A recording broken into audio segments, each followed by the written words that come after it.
नमस्कार, मी शिरा उंबरे.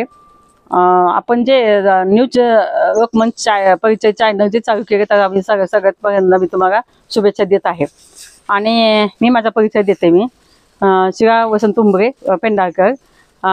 गेली 1989 पासून मी प्रेसच्या ह्याच्या माध्यमातून मी काम करत आहे. मी पहिली मराठवाड्यामध्ये पहिली महिला असेल मी की एक दैनिक चालविणारी, एक अर्ध साप्ताहिक चालविणारी आणि साप्ताहिक चालविणारी, हे तिन्ही पेपर मी कंटिन्यू चालवत होते. आणि DVAPच्या लिस्टवर माझे तिन्ही पेपर लिस्टवर होते. आले नाही तिन्ही पेपरचे आहेत म्हणजे. आणि आमच्या इथे एक दैनिक संपादक होते संघर्षचे, व्यंकटेश आंबिरे. त्यांनी माझे तिन्ही पेपर लिस्टवर आहेत म्हणून एवढे माझे त्यांनी कौतुक केलं की एक महिला असून तू माझा सुद्धा पेपर आला नाही म्हटले आणि तुझे तिन्ही पेपर तू DVAPच्या लिस्टवर आणलेस, हे खूप कौतुकास्पद आहे. म्हणून कारण आबा म्हणजे खूप घाबरायचे. आबाचा स्वभाव असा एकदम हे होतं, पण तरी सुद्धा मी म्हणजे त्यांनी माझे स्तुती केली. मग आणखी मग आठवतं येते. आणि मी एक सांगते माझं उदय कसं काय झालं म्हणजे पत्रकारितेमध्ये. क्रांतीवीर नावाचा एक उस्मानाबाद जिल्ह्यामध्ये तेव्हा संघर्ष आणि क्रांतीवीर हे दोनच पेपर होते. आणि मला असं वाटायचं की इतर जे काही महिला करत नाही त्या तर ते आपण करावं असं माझ्या सारखं डोक्यामध्ये असायचं, काहीतरी वेगळंच करावं असं. मग माझे वडील होते स्वातंत्र्य सैनिक आणि त्यांनी पण मग कधीच म्हणत नव्हते की तू जाऊ नकोस किंवा तू असं काही तर हे करू नको असं काय काय बघा नेहमी म्हणायचे, असं म्हणत नव्हते. मग खूप प्रोत्साहन देत होते माझे वडील. आणि मग त्यांनी पेपरमध्ये माझी बातमी आली की त्यांना खूप कौतुक वाटायचं की शिरा आज तुझ्या पेपरमध्ये बातमी आली म्हणायचे. मग तसंच मी पेपरमध्ये काम करायचं ठरवलं. मग ते क्रांतीवीर म्हणून पेपर आहे त्याच्यामध्ये मी काम करत होते. म्हणजे स्टार्टिंगला काय काम करत होते, त्यांच्या गाड्या पुसायच्या आणि पेपर वाटण्यापासून काम करत होते. मी पेपर वाटणार मी एवढे मी हिंडते ना भारताच्या बाहेर इकडे तिकडं. आधी सगळ्यांना पेपर वाटणाऱ्या मुलांना विचारते इथं महिला किती पेपर वाटतात, तर ते सांगतात आणखीन तर महिला कोण पेपर वाटणार नाही म्हणतात. कारण मला पेपर वाचायची सवय आहे पहिल्यापासून. जिथं जाईल तिथं मी पेपर घेते विकत आणि त्यांना पोरांना विचारते तर किती महिला पेपर वाटतात तुमच्यासारखे, तर ते आणखीन म्हणतात की विमान चालवणारी महिला आहेत, ट्रेन चालवणारी महिला आहेत, किंवा तुम्ही ऑटो रिक्षा चालवणार किंवा ट्रक चालवणारी महिला आहे, पण पेपर वाटणारी महिला म्हणलं तर माझ्या दृष्टिकोनातून असं वाटतं की मीच आहे असं वाटतं मी. आणि मी पेपर वाटत होते, खिळे जोडत होते त्यावेळेस, खिळे जोडायचे. आणि पेपर इथं प्रेस नव्हती, मग प्रेस होती मुंदळाची म्हणून तुळजापुरा मुंदळा म्हणून होते, तर तिथं तुळजापुरा छापून आणत होतो. तर दुसऱ्याचा पेपर होता क्रांतीवीर म्हणून. मग मी त्यांच्या दररोज जायचे, इथून बातम्या घेऊन जायचे, तिथं जाऊन पेपर बातम्या द्यायच्या. तेव्हा हे नव्हतं ना त्यावेळेस, मोबाईल नव्हते किंवा असं साधन नव्हते. स्वतः जायचे आणि स्वतःच पेपर जाऊन छापून घेऊन यायचे आणि ती सकाळी पुन्हा वाटायची. मी म्हणजे एक एसटीने जायचे, एक पोरगी जायची यायची, एवढं करायचं म्हणजे कोणी एवढं धाडस करत नव्हते. पण माझ्या वडिलांमुळे मी खूप हे धाडस पण माझ्या अंगात येत होतं. आणि एक वेळेस काय झालं, शंकरराव चव्हाण मुख्यमंत्री झाले आणि मी त्या शंकरराव चव्हाण मुख्यमंत्री झाले म्हणून तिथे ब्लॉक होता, तर मधुकर चव्हाणचाच ब्लॉक टाकला मी. आणि आल्यानंतर मग ते संपादकानं एवढं झापलं, म्हणे तुला कळत नाही का म्हणून हे कोणाचा फोटो मुख्यमंत्री झाला आणि कोण छापला, आताच आता जाऊन ये म्हणून. बघितलं मी रात्रीच्या 2 वाजल्या, आता गाडी तर नाही. तशीच मी गठ्ठा घेऊन गेले, स्टँडवर बसले. सकाळची गाडी किती वाजता बघितलं आणि गाडी होती सकाळी 4 वाजता. 2 तास मी स्टँडवर बसले आणि ते गठ्ठा घेऊन गेले वापस तशीच. आणि तो पण नशीब की त्या मुलाने ते पेज सोडलं नव्हतं. आणि मग त्या मुंदरानं फोन केला. तिथं गेल्यानंतर फोन तर कुठं होते त्यावेळेस, तिथून एसटीडीवर गेले, ते एसटीडीहून त्यांच्या घरी फोन केला, भाऊ असं असं झालं म्हटलं आणि आपल्याकडनं एक चूक झाली म्हणलं की शंकररावच्या ऐवजी मधुकरराव चव्हाणचा फोटो ब्लॉक टाकण्यात आला बघा म्हटलं. तर ते म्हणलं कसं काय हो असं झालं म्हणलं. बघा म्हणलं एक माझं कामगार झोपत असतो प्रेसमध्ये, मी त्यांना सांगतो म्हटलं की तू बाहेर आगे म्हणून.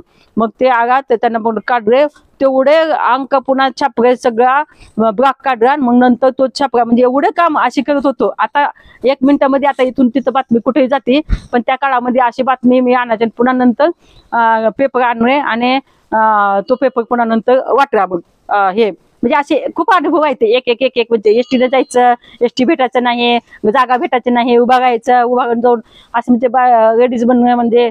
आणि मी त्यात तळणीसाठी खूप म्हणजे वाटाने येताना खूपच म्हणजे अनुभव वेगवेगळे यायचे. कोण धक्का मारायचा, कोणा भांडणं व्हायचे, असं आहे तसं आहे खूप. म्हणजे तिथून चालत जायचं, पुन्हा वेळ असली तर मग पुन्हा खाली मंदिरात जाऊन दर्शन घेऊन यायचं तेवढ्या वेळामध्ये. काय करायचं टाइमपास म्हणून, म्हणजे असं खूप होतं. पुन्हा यायचं मग तसं करत करत मग मी जागृती गोळा करायच्या आणि त्या संपादकाला मग मशीन घेऊन दिली.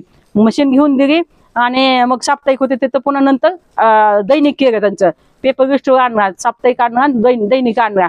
मग ते असं करत करत मग ते संपादक आता सगळंच आयतं झालं. मग मला काहीतरी मग काढून टाकायचं म्हणून ते काहीतरी बनले असं. आणि मी तेव्हा ॲक्रेडिशन धारक मी पहिली महिला. मी म्हणजे 1991 मध्ये 1988 ला मी पहिले ॲक्रेडिशन धारक मी. त्या काळात पिंपरीकर म्हणून होते उपसंचालक. तर त्यांनी आणि इथं आमच्या इथं एक हे होते मधु काळे म्हणून होते जिल्हा माहिती अधिकारी.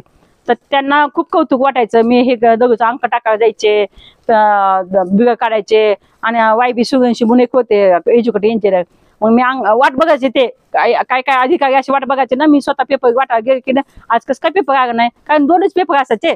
आणि पेपर काय म्हणजे दुसरं असं नव्हतंच दुसरं साधन काय की पेपरमध्ये. आणि हे काहीतरी वेगळं थोडंसं जर काय आलं ना बातमी पेपर आहे की सगळ्यांना असं कौतुक वाटतं, अरे बापरे आमची बदनामी झाली, आमच्या पेपर बातमी आली बाबा, अरे आज खूप छान लिहिलं बरं का, आज मॅडम खूप छान आलं बरं का ही बातमी. खूप कौतुक करायचे. म्हणजे त्यावेळेस पेपर जे होता ना असं खूप कौतुकस्पद बी होता आणि भीतीदायकही होता. जसं आता काही ते पेपर व्यागळीच राहिली नाही. म्हणजे काही पेपर काढण्यामध्ये अर्थच नाही असं धागाचं. फक्त म्हणजे आम्ही संपादक आहेत म्हणण्यासारखं असं एक हे झालेलं आहे. तर ते म्हणजे असे खूप खूप म्हणजे खूपच अनुभव आला. मग त्यांनी मग म्हटलं की नाही म्हणे आता, म्हणजे त्यांना मशीन घेऊन दिले. त्यांना म्हणजे एवढं काम कष्ट करायचं नाही, स्वतः जागृती घेऊन यायची मी आणि पेपर वाटायचे, सगळं मी कामं करायची ते स्वतः. म्हणजे मग एक हे तर हुगपच असायचा असा की आपण दुसऱ्यापेक्षा काहीतरी काम करायचं म्हणून. आणि मग तेवढं केल्यानंतर मग त्यांनी मग आता मग आयतं झालं. आता मग काही गरज नव्हती ना मग हाकावून द्यायचं बघा होतं थोडा हे होतं ते माणूस. मग मी काय केलं, मग मी स्वतः जाऊन मी माझा स्वतः त्यावेळेस रोगपत्रक म्हणून नांदेडचा होता पेपर. मग मी काय केलं, रोगपत्रिका म्हणून मी लेडीज काढते म्हणून मी रोगपत्रिका म्हणून मी एक काय केलं टायटल जाऊन आणला. मग त्यावेळेस हिंदी पण बोलता येत नव्हती आणि जास्त मराठी पण बाहेर पडलं नव्हती कधी. असं दिल्लीला ते पहिल्यांदाच गेले मी. आणि तिथं जाऊन मी स्वतः आशीष मुखर्जी म्हणून होते त्यांना सांगितले की साहब जी मुझे एक टाइटल चाहिए, तो मैं हाथ में जाते सभी मैं हाथ में लेके जाने वाली हूँ मगे. तो मग बघे ऐसा कैसा होता है. तो मग हमारे PA होते आमच्या अरविंद कांबळेचे एक हे होते PA शर्माजी म्हणून. मग त्यांनी बघायचे, मी त्यांना सांगायचे तो तुटफुट असे मराठी हिंदी. मग त्यांनी सांगायचे की मॅडम आता जातानाच जाणार आहे ते उच्चार गाडीचं रिझर्वेशन आहे मॅडमचं, आजच्या आज द्या म्हणून.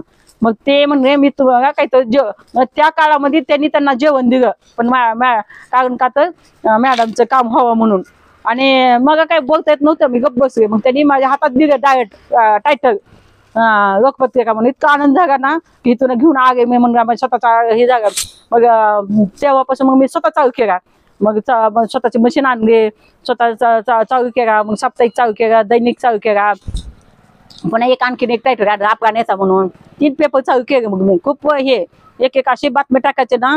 पद्मश्री पाटील एक वेळेस पैसे वाटप करत होते रात्री प्रचाराच्या वेळेस, तर ते पकडलं मी. कुणाची हिंमत झाली नाही ते बातमी टाकायची. पण मी रात्री 1:30 वाजता जाऊन स्वतः वैयक्तिक मी स्वतः गाडी चालवते. गाडी चालवणार गायचं सुद्धा मी एकटीच आहे. एकमेव मी महिला पहिल्यांदा गायचं चालवणार आहे. आणि माझं ते स्वतः ऍक्टिव्ह म्हणजे कुणाला हे केलं नाही ड्रायव्हिंगचं. आता माणसं दुसरे घेतात इन्स्पेक्टर हे ते, पण माझी स्वतः ड्रायव्हिंग कशी येते काय नाही म्हणून मला स्वतः तुळजापूरपर्यंत मला चालवा गावगे स्वतः RTOने. मग इतकं कौतुक वाटलं म्हणे मॅडम. मी स्वतःसाठी माझी ड्रायव्हिंग बघून म्हणजे स्वतः घरात आणून मला त्यांनी लायसन दिलं. हे पण एक माझं म्हणजे आनंद वाटते की म्हणजे एक काळ असा होता म्हणजे. मग ते हे झालं. मग मी स्वतः गाडी चालवणार रात्री मी गेले ते पद्मश्री पाटलाचे पैसे वाटतात म्हणून. तेव्हा ते बागडे म्हणून होते कलेक्टर साहेब. मग त्यांना म्हटलं मी आणि मी बातमी टाकली तेव्हा येऊन एवढी मोठी हेडिंग टाकली की पैसे वाटप करताना पद्मश्री पात्रांना अटक म्हणून. कारण त्यांना सांगितलं, साहेबांना सांगितलं मी, अटक म्हणजे काय केलं होतं त्यांनी, बसून ठेवलं होतं कलेक्टर ऑफिसमध्ये. आणि त्यांना सकाळी पण सोडलंच नाही, म्हणजे बसून ठेवलं तिथंच आता. आणि 3 पेट्या सापडल्या होत्या. मग लगेच 5 वाजता हे होते. मग दुसरं लगेच प्रेस होती. प्रेसमध्ये मी खरं खोटं काढून ती असा पेपर वाटला, इतका पेपर वाटला, चक्क ते झळस काढू काढू माणसं काय करायची असं टाचल्या असे हे घेऊन जात होते. म्हणजे इतकं म्हणजे त्या काळात माझं गणपती काय एवढं गाजलं होते ना, हिंमत होती माझी. मी तसं कोणी पैसे द्यायचं ह्याच्यामध्ये मी ते भानगडीत मी हे गेलं नाही की माझी बातमी टाका, छापून नका, मी तुम्हाला एवढे पैसे देतो. मी आज मग पत्राच्या घरात मी आज राहते, पण मी कोणत्या अधिकाऱ्याकडनं ब्लॅकमेल कोणा अधिकाऱ्यांना केलं नाही ना, केलं शक्य नाही. त्यामुळे मी आहे त्या जागेमध्ये पण खूप समाधान आहे, खूप सुखी आहे, खूप व्यवस्थित आहे माझं. त्यामुळे असं म्हणजे खूप अनुभव आहेत एक एक. आणि त्यांनी मग 5 वर्ष कोर्टामध्ये खेचलं होतं ही बातमी मी टाकली म्हणून. 5 वर्ष कोर्टात खेचलं, शेवटी कोर्टानं निर्दोष म्हणून मला सोडलं. का त्याच्यामध्ये काही हेच नव्हतं ना की कलेक्टर साहेबांनी म्हटलं, विचारलं तुम्ही प्रेसमध्ये त्यांना, ह्यांच्याकडे बॅगा सापडल्या त्या का? कलेक्टर साहेब हो बॅगा सापडल्या, पण त्यामध्ये काय नव्हतं. मग हे का मोकळ्या गाड्या बॅगा घेऊन जात होते का म्हणून, रात्री कुठं हे का म्हणून. मग ते असं म्हणजे ते त्याच्यामुळे मग मी कोर्टामध्ये काय झालं, मी नव्हतं सुटले. आणि ते लोक मोठे माणसं असं ते आता कसे कसे काय तुम्हाला काहीच माहित नाही ते काय पुढचं ते काय सगळं. पण हे असे खूप खूप म्हणजे खूप बरेचसे अनुभव आले ते पेपरचे माध्यमातून. काय दिलं तुम्हाला पत्रकारितेचं काय आता ते ऍक्रेडिशन होती मी पहिले 10 पण आता जे काय जगा हे सगळ्या GST गावगे. आता कोणी आता लोकमतचा खर्च खप दाखवते तर 10 लाख नसतोच, 2 लाख छापते ते किंवा 1 लाख छापते ते.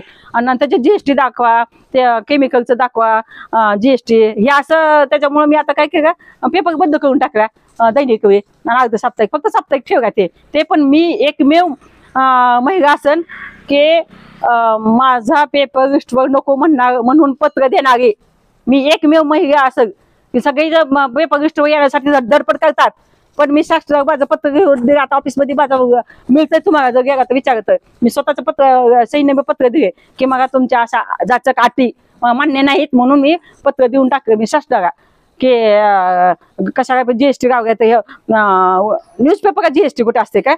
शाही GST, केमिकल GST, मग अंक छापून किती आणावं, किती छापावून किती वाढावं. आणि उस्मानाबादी आहेच काय, कोण देते आता जाहिराती? एक कारखान्याकडे कुठे जावं म्हणलं तर कारखान्या कोणती जाहिरात देत नाही. त्यांना कारखाना होता त्यांना कारखाना बंद पडला. कुठं कशावर पेपर कशावर जगावं. त्यामुळे पेपर बंद करण्याचं कारण हे आहे माझं. दैनिक पेपर फक्त मी बंद केला. कुटुंबाबद्दल काय सांगा? कुटुंबाने मला खूप सहकार्य केलेलं आहे. कुटुंबात कोण कोण आहे? माझ्या कुटुंबामध्ये माझे वडील खूप सहकार्य करत होते. आता त्याच्यानंतर माझ्या मिस्टरांनी खूप सहकार्य केले. माझे मिस्टर माझे कोल्हापूरचे आहे ते, पण ते त्यांनी तिकडं मंत्रालयात होते. पण त्यांनी 93 मध्ये ते बॉम्बस्फोट मध्ये त्यांनी सापडले. म्हणून मी त्यांना म्हटलं तुम्ही तिकडचं सोडून इकडे द्या. कारण त्यांनी बॉम्बस्फोट उंचा कमी जास्त काय झालं तर काय करायचं असं म्हणून मी त्यांना सोडायला लावलं तिकडचं मुंबईचं. आणि ते आणि इथंच आहेत. मग ते खूप राजकारणी ते म्हणजे खूप मोठ्या त्याने म्हणजे आहेत चांगले. आणि त्यांनी मला खूप सहकार्य करतात. कधीच मग हे करत नाही, तू पत्रकारितेत जाऊ नको किंवा राजकारणात जाऊ नको किंवा सामाजिक कार्य करू नको. शेव फार्मर्स व्हिडिओज फाउंडेशन म्हणून मी एक संस्था ओपन केलेली आहे. आणि आत्महत्या आता अमरावती आणि उस्मानाबाद हे 2 जिल्हे एवढे म्हणजे आत्महत्या झाल्यामध्ये दिल्लीमध्ये त्याचा गाजावाज आहे.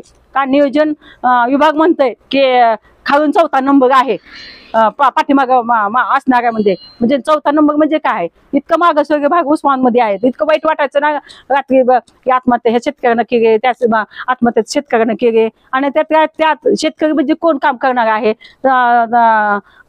गरीब समाज असतो तो. आणि त्या माणसानं आत्महत्या केली त्याची बायका वाहणार. मग मी असं ठरवून टाकले की आपण काहीतरी त्यांच्यासाठी करावं. म्हणून मी एवढं एक संस्था ओपन केली, शेव फार्मर्स व्हिडिओज फाउंडेशन म्हणून, विधवा बायकासाठी. मग त्या ज्या बायका मी जायची त्यांच्या घरी, एवढं बंच आहे माझ्याकडे, फोटो म्हणा किंवा त्यांचे पेपरचे कातरणं म्हणा, त्यांच्यासाठी मी काय केलं म्हणून. मी असं एका पोरीत जाण्या येण्यासाठी हे नव्हतं, पैसे नसायचे. त्याच्यामुळे ते शाळा बंद केली. मग कुठं होती शाळा तर ते म्हटले कौडगावची. ते म्हणणे सुधीर अण्णाकडे आहे म्हणणं. मी अण्णाकडे गेले. अण्णा म्हटलं की अशी पोरगी तुमची गाडी येते आणि तिच्याकडनं त्या पैसे नाही ते जा हे करण्यासाठी आणि तुम्ही तेवढं पैसे घेऊ नका. मॅडम ताई तुम्ही हो तुम्ही असं म्हणता ना, तुम्ही एक मिनिटात त्यांनी हो म्हटले की मी ह्याच्याकडनं पैसे घेत नाही म्हटले. पुन्हा नंतर एका पोरीची इच्छा होती की पोलीस अकॅडमीमध्ये ते व्हायचं होतं आणि मग मी काय केलं बघा, आता कुणाचे आहे तो कुठं करते तर तिथं नाव सांगितलं. मग तिथं गेलो आम्ही आणि त्या दरम्यान काय झालं की विधान भवन मधून काही पत्रकार पाठवून दिले होते इथं उस्मानाबाद 2 गाड्या आल्या होत्या. मग ते त्यांना माहिती झालं होती माझ्या बातम्या येते. मग त्यांनी फोन केला आणि म्हणलं मॅडम कुठे आहेत म्हणजे असंच आहे इथंच हे म्हणायची. मग आम्ही आहोत म्हणे रेस्ट असो तुम्ही या म्हटलंय तुमची मग थोडंसं मुलाखत घ्यायची तुम्ही काय काम करता कसं ते. मग ठीक आहे म्हटलंय. मग मग सांगितलं त्यांना कसं कसं आहे. मी त्यांना घेऊन खरे तुळजापूर तिथं आपशिगा आहे खूप म्हणजे बऱ्याच ठिकाणी मी त्यांना घेऊन गेले ज्या ठिकाणी आत्महत्या झाल्या त्या ठिकाणी. मग त्यांनी पण एवढ्या बातम्या दिल्या त्यांनी त्या बायकांची मुलाखती म्हणजे इतकं वाईट वाटतं ना. त्या बायकांच्या घरात गेले. एक तर बाईच्या घरी गेलं त्यांचं नाव आठवण येतं तर तिचा नवरा होता तेरणा कॉलेजमध्ये तेरणा कारखान्यामध्ये हे सासरा संचालक होता. तिचा सासरा संचालक होते आणि तिच्या नवऱ्यानं आत्महत्या केली. म्हणजे बघा एक तेरणा कारखान्याचा संचालक असताना तिची सून विधवा होती आणि घरात गेलो होतो असं बारीक पुढं असं होतं. मी माझी सेक्रेटरी आहे त्याचा नंदा पुंडगडे आम्ही दोघीजणी मिळून गेलो आणि त्यांना वाटतं आता मॅडम आगत म्हणून त्या पोरीला सांगते जागा म्हणे साखर आणि चहा घेऊन ये म्हणून. आणि तिने 1 रुपया दिला आणि एवढीशी याच्यातून 8 आण्याची साखर आणली आणि 8 आणे 4 आण्याची काहीतरी चहापत्ती आणली.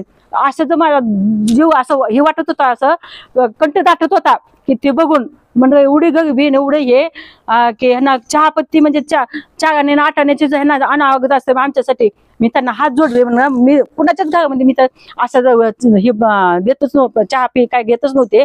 पण इतकं म्हणजे इतकी परिस्थिती वाईट. मग त्यांना विचारलं मी की कसं काय तर त्यांनी म्हटलं असं. मग कोणाला गाई म्हशी घेऊन दिल्या कोणाला एवढं कामं केलेत ना. मग ते सांगा वाटत नाही की मी हे केलं म्हणून सुद्धा मग का तर ती केलं सुद्धा आपण पुन्हा येते ना ती सगळं निघून जाते.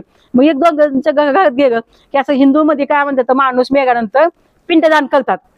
तर किती जण म्हणले की अहो आम्हाला पिंडदान करायला सुद्धा पैसा नाही म्हणायचे. मग डोक्यात आगच्छा. मग मी एक पैठणचे आमचे शिवपुरी म्हणून आहेत त्यांना फोन केला म्हटलं महाराज असंच आमचे तर आत्महत्या खूप झाल्या हो आणि किती होते म्हणून कमीत कमी आता आहेत बघा म्हणजे माझ्या हातावर 150 ते 200 आहेत बघा म्हटलं. तर मग तुम्ही आव्हान सांगा म्हटलं त्यांना आणि मी येतो म्हटले. मग फक्त येण्याचं जाण्याचं द्या म्हणले खर्च. मग बघा म्हणलं मी त्यांना 4-4.5 हजार फक्त दिले बघा. तर त्यांनी त्या माणसाने फुकट काम केलं बघा. सगळ्यांना बघावून घेतलं आणि ते मध्ये इथं नदीच्या काठी बसून सगळ्यांचं पिंडदान मी केलं. म्हणजे हे कौतुक वाटत नाही असं सांगायचं म्हणजे पण अशी परिस्थिती आहे. हे बघा कसं वाटतंय बघ सांगा ना ऐका तर पिंडदान करण्याचं तुझ्या घरामध्ये पैसा नव्हता. ह्याच्यापेक्षा तर मला वाटत नाही असं ह्याच्यापेक्षा तर कुणी काम केलं असं दुसरं. पत्रकार काय संकटात असते आता तर काय संकट पत्रकारांचं म्हणजे न्यूजपेपर तर संपवाच हो. न्यूजपेपरचं तर काय हेच नाही. आता ते जेवढे मोठे त्यांनी जे आधी कमवून ठेवले म्हणा किंवा जे आहे त्या लोकांचं मोठ्यांच फक्त आहे. बाका पेपर तर न्यूजपेपर तर मोठ्या पेपरवानीच गिळून टाकल्या. राजेंद्र दर्ड्याने सगळं हे केलं हे नको त्यांची आवृत्ती काढायची तर तेवढ्याच 1-2 हजार छापायचं तेवढ्याच आवृत्ती तेवढंच वाटप करायचं. हे सगळं न्यूजपेपर म्हणजे न्यूजपेपरचं करून टाकलाय. काही न्यूजपेपर मध्ये काहीच राहिलंच नाहीये. आज काय वाटतं आता काय कशाबद्दल सांगू आता काय वाटतं किती दुःख आहे पेपर मध्ये वाईट वाटणार म्हणा किंवा उस्मानचं एवढं मागासवर्गीयपणा आहे. माणूस वय येते ते लोक मोठे आणि मागासवर्गीय आहे. कलेक्टर साहेबच सांगतात की उस्मान 4था नंबर आहे. आपण काय तर बघा नाही जाऊ काय तर थोडं मोठं करा ना. पद्मश्री पाटील गेली 40-50 वर्ष झालं उस्मानाबाद राज्य करते ते सगळं त्याच्या ही झालं की सुनांना उभा राहायचं का खासदार की काय पोरग पुन्हा आमदार की राहायचं पोरग आमदार व्हायचं. हे सगळे इतके भोळी बनतं अंध बघतोय हे. आणि काय केलं एखादा एमआयडीसी मध्ये हे 70% कारखाने बंद येते. 70% कारखाने बंद येते एमआयडीसी मध्ये. कशाचा उद्योग आहे कशाचं काय धंदे करावे. काहीच म्हणजे कसला धंदा आहे ती सगळं बंद करायचं. सुतमी चालू होती इथं, बायका कशी तर करून थोडेच ज्याच्या माणसं दारू पित होते त्या बायका जाऊन थोडे स्वतः काय तर 2,000 रुपये कमवत होत्या, तेव्हा ते बी बंद करून टाकले. बॉम्बे डाईंग होता एक ते पण बंद केलं. पुन्हा नंतर हे तेरणा कारखाना किती तर होते त्यांच्या हातात ताब्यामध्ये, सगळं बंद करून टाकले. आता डीसी बँक आहे म्हणा, ते नावाच आहे, त्या डीसी बँकेचा सुद्धा काही हे नाही, शेतकऱ्यांचा काही उपयोग हेच नाही काय. आणि कुणाला सांगा कुणा बघावं. तेवढं लिहून तुम्हाला काय लिहायचं असं राहिले असं वाटतं तुम्हाला? नाही ना, घेण्याचं कायच आता हीच तुळतुळ म्हणून सांगते ना. आता घेऊन तर आता उपयोगच होणार नाही ना काय. हे अंधभक्त ते झालेत ना, हे काहीच उपयोग होणार नाही, हे कोणी वाचणारच नाही. आणि जे सत्य आहे ना तर हसतात माणसं. तुम्ही का सत्य सांगा तर ही खोटं आहे असं समज येते. सत्यघात म्हणजे काही हे वाचत नाही आता सत्यघात.